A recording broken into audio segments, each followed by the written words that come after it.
ఇక నుంచి నేను మంచిగా బుద్ధిగా ఉంటానమ్మా. అయ్యయ్యో, ఇక ఏ కేసులు విచారణలంటూ ఏవి ఉండవు.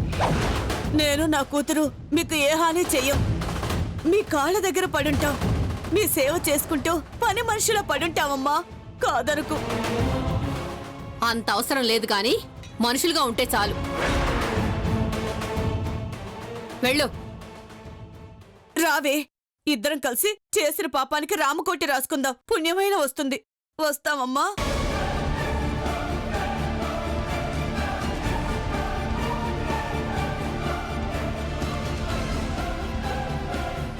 ఏం చేసావు నాయుడు బావా?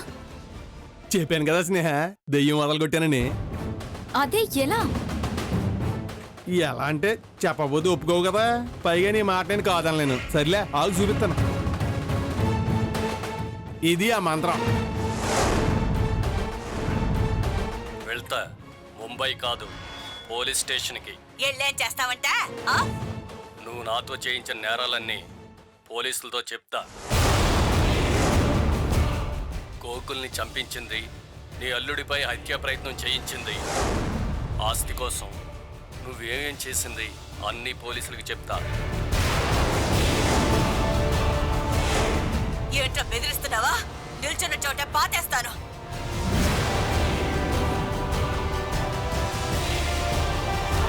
ఆ వీడియో వాడి దగ్గర ఉన్నన్నాళ్ళు మనమేం చేయలేమే. ఏదో పొడుస్తానని చెప్పి చివరికిలా బొక్కబోర్లో పడ్డావు కదా. పడ్డవాడెప్పుడు చెడ్డవాడు కాదే. అనువుగాని చోట అధికులు మనరాదు అన్నారు. ఇప్పుడు తగ్గింది ఎప్పటికైనా నెగ్గడానికే. చాలా ఆనందంగా ఉంది నాయుడు బావా. గుండెల మీద కొండంత భారం తగ్గిపోయినట్టుగా ఉంది. అవును, ఒక్కసారిగా మనసంతా తేలికైపోయింది నాయుడు బావా. ఆహా, మనం వెంటనే గుడికెళ్ళి అక్కడ మొక్కు చెల్లించాలి. చెల్లించేద్దాం అత్తయ్య, దాన్నే ఉంది.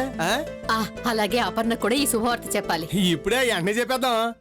ఇంట్లో వద్దు నాయుడు బావా, గుడికెళ్లే దారిలో ఎక్కడో ఒక చోట ఆగి చెప్తాం. ఇంకా భయం ఎందుకు స్నేహ మనకి? లేదు నాయుడు బావా, నా మాట విను. సర్లే, నీ మాట నేను ఎప్పుడు కాదన్నానని. ముందైతే గుడికి వెళ్దాం పదండి. అత్తయ్య ముక్కు చెల్లించాలన్నారు కదా. పదండి పదండి.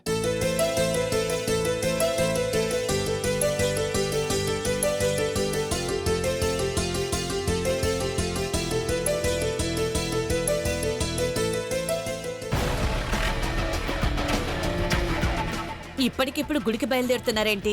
ఏముంది, కేసు వెనక్కి తీసుకున్నాం కదా, ఆ ఆనందంలో వెళ్తున్నారేమో. కాదు, దాని మించిన ఆనందం ఏదో వాళ్లలో కనిపిస్తుంది. అదేంటో తెలుసుకొని వస్తాను, నువ్వుండు.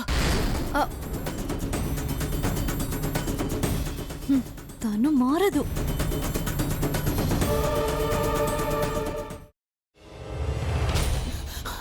నువ్వు ఇంకేమన్నా చెప్పాలా? ఇంకేమన్నా అబద్ధం చెప్పాలనుకుంటే చెప్పేయి. నేను చూడాలనుకుంటున్నాను నన్ను మోసం చేయడానికి నువ్వు ఎంత నీచానికి దిగజారగలవు అని. ఎందుకు ఆలియా, ఎందుకు నువ్వు ఇలా చేసావు? నీకు తెలుసు కదా, నానమ్మ తర్వాత నీ ఒక్కదానిని కదా నేను పూర్తిగా నమ్మేది. ఏమన్నావు నువ్వు?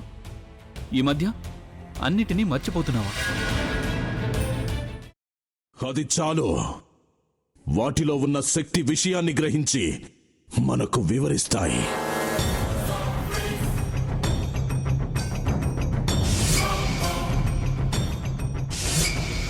ఎవరు ఆ దండ విప్పొద్దు, గది తలుపులు తెరవద్దు.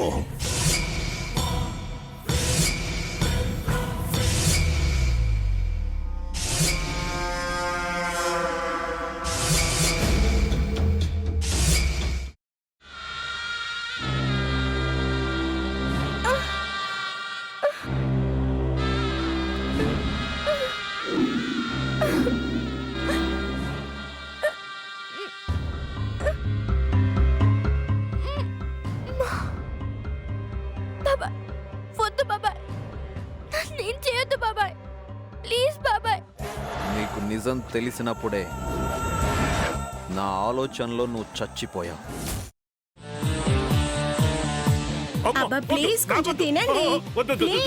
భీమారావు గారు, మీరా? ఇగో మీరా కాదు, సక్కుబాయ్. అవును, మీ పనామే లేచిపోయిందని చెప్పి కంప్లైంట్ ఇచ్చినావు కదా. రేయ్, ఆయన కంప్లైంట్ ఇచ్చింది లేచిపోయిందని కాదు, కనిపించడం లేదు అని. అట్లానా? సరే మేడం. ఇడియట్. ఆ వంట మనిషి పేరేంటన్నారు? రత్తాలు మేడం. ఏం పెద్ద మంచి నీ వంట మంచిని కూడా మేడం అని పిలుస్తావా? రే హాఫ్ బ్రెయిన్,